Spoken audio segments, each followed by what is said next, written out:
Alagoas possui bens tombados distribuídos em diversas cidades, como as casas de Graciliano Ramos e Marechal Deodoro, a vila de Porto Calvo, a Serra da Barriga. Mas existem 3 municípios históricos que se destacam na preservação cultural e material: Penedo, Piranhas e Marechal Deodoro. A gente vai conversar mais sobre esse assunto com a técnica de arquitetura e urbanismo do IPHAN, Taliane Leão.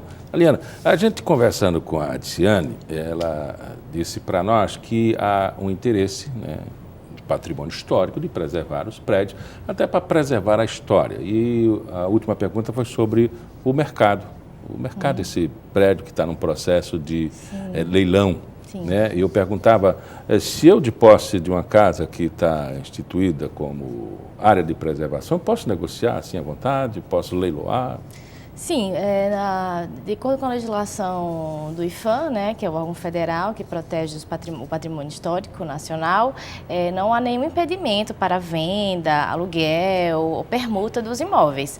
Há só uma cláusula no decreto que indica, que solicita, aliás, ao proprietário que comunique ao IPHAN, até porque o IPHAN tem prioridade na aquisição. Caso o IPHAN não tenha interesse, aí sim pode ser vendido a qualquer outro proprietário. Uhum. No caso desse mercado da Levada ali, mercado público, né? Uhum. Ainda não há formalização de interesse histórico ou não está cadastrado? Isso, por parte do IPHAN não há nenhuma ação naquela área. Aliás, em Maceió o IPHAN não atua diretamente, né? Então a gente não pode ainda responder. Talvez tenha algum pedido, mas assim, até agora, nesse momento, a gente não tem. Até mesmo a CBTU pretendia fazer uma grande reforma ali e precisou de autorização para intervenção na área, né? Isso, porque ali faz parte do pátio ferroviário, né, da malha ferroviária que ainda existe e está em funcionamento aqui em Maceió, né, até Rio Largo. Mas com a gente, não, a gente trabalha em alguns outros pontos, mas naquela região... Bom, vamos falar sobre o interior do estado. Casa de Marechal Deodoro, Graciliano Ramos. Identificado esse valor histórico, há uma intervenção direta e um interesse do IPHAN sobre esses imóveis, né? E eles devem ser preservados, obviamente. Sim.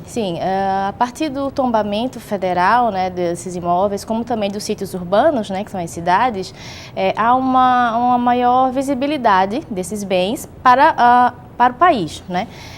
O tombamento ele decreta uma relevância nacional para aquele bem. Isso não quer dizer que a importância federal ou nacional ela é maior do que estadual ou municipal, né? Mas sim, é uma bonificação que se dá ao bem para que ele tenha esse reconhecimento, para que as pessoas que não o conhecem passem a reconhecer nele os valores históricos, artísticos, arquitetônicos que ele detém.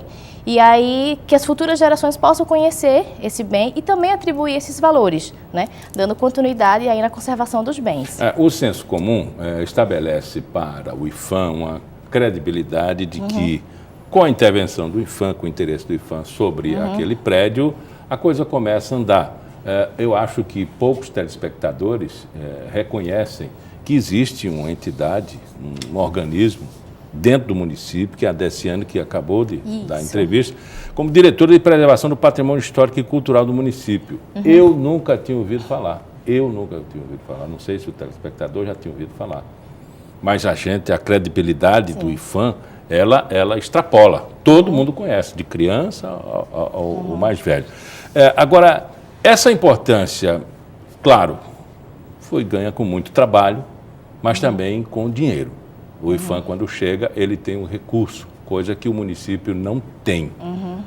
A partir do trabalho e dessa força financeira que o IPHAN estabelece e realiza o seu trabalho para a posteridade?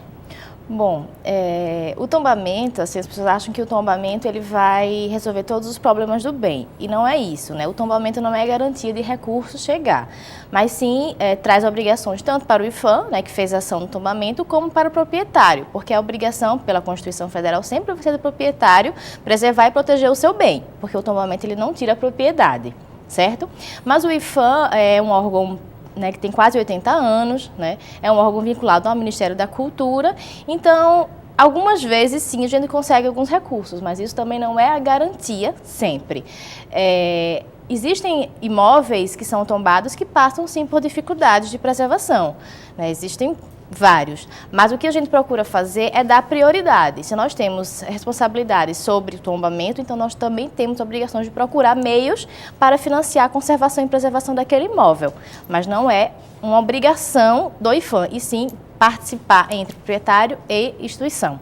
E não é só prédio, é sítios arqueológicos. Também. E a cada dia que avança a pesquisa, há uma preocupação do IPHAN. E a cada dia que se estabelece um risco, né, por exemplo, de sinistros como o da Mariana, da Samarco, cria-se uma tensão dentro do IPHAN. Eu acho, claro, o patrimônio, quem se interessa por isso, o IPHAN ainda está se recuperando ainda, né, dessa tragédia, né? Isso, são muitas pressões, né, que o IPHAN vivencia para a preservação do patrimônio. O caso de Minas foi mas voltando aqui para o nosso estado, a gente também tem algumas dificuldades, né? Você tocou na questão do patrimônio arqueológico, é uma dificuldade muito grande a gente preservar os sítios, onde estradas são abertas e muitas vezes sem o conhecimento do IPHAN, ou então loteamentos também acontecem sem a anuência do órgão e de outros órgãos também competentes.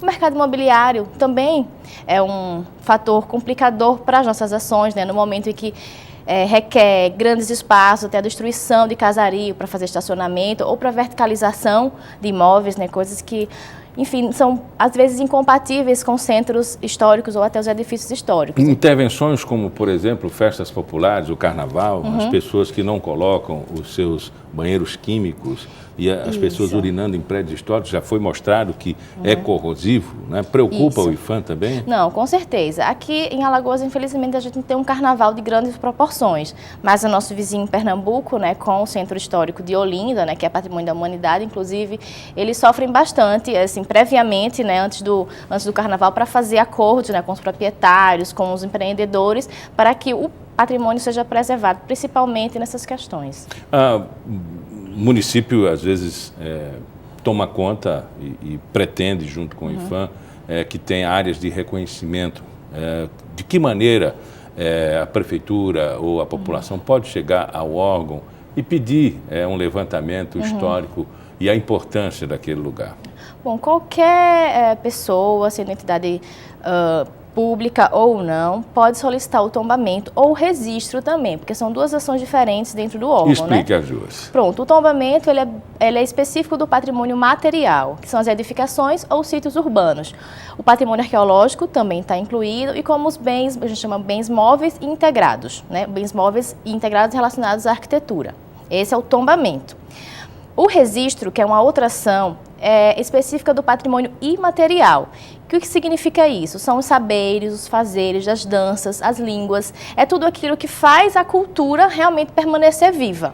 Aqui em Alagoas não temos nenhum bem registrado ainda, mas temos vários tombados. Então essa está aí a diferença. Você falou muito na renda do Pontal. Sim.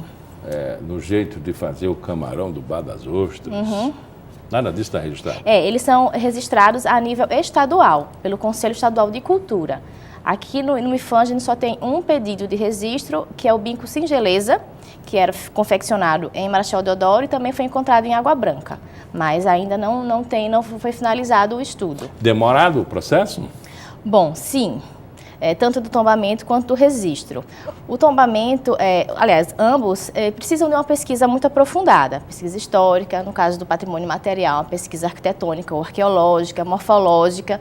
Isso demanda custos e a equipe técnica do IPHAN não consegue realizar essas pesquisas. Então, a gente consegue contratar algumas empresas, né, através de licitação, quando há recurso, ou a gente recebe apoio de universidades, de pesquisadores, para compor essas pesquisas.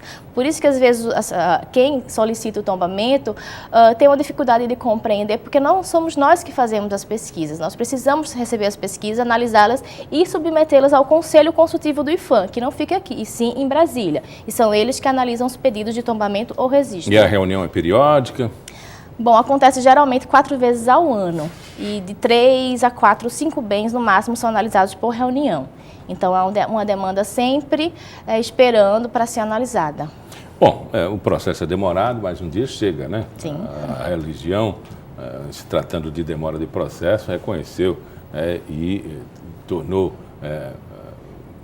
vamos dizer assim, retornou à sua atividade, uma pessoa que já morreu, que era o Padre Cícero. Enfim, Sim. mas o processo de canonização está aí. Está andando, né? Isso. Não, a gente sempre aguarda, né? Infelizmente a gente precisa aguardar. Existem muitas burocracias também no serviço público, né? Que não dependem exclusivamente da superintendência, mas enfim, de um conjunto, né? De fatores. Mas assim, a gente o nosso objetivo maior é sempre com a preservação do patrimônio, né? Todo mundo acredita muito nisso, né? A gente acredita na cultura do nosso país, do nosso estado, do nosso município. Então a gente tenta honrar aí essa nossa atribuição, né? Conversamos com Taliane Leão, técnica de arquitetura e urbanismo do IFAM. Muito obrigado pela entrevista. Obrigada. O Pauta Especial de hoje fica por aqui. Nos vemos no próximo programa, às 11h30. Ou no nosso horário alternativo, às 7 da noite. Até lá.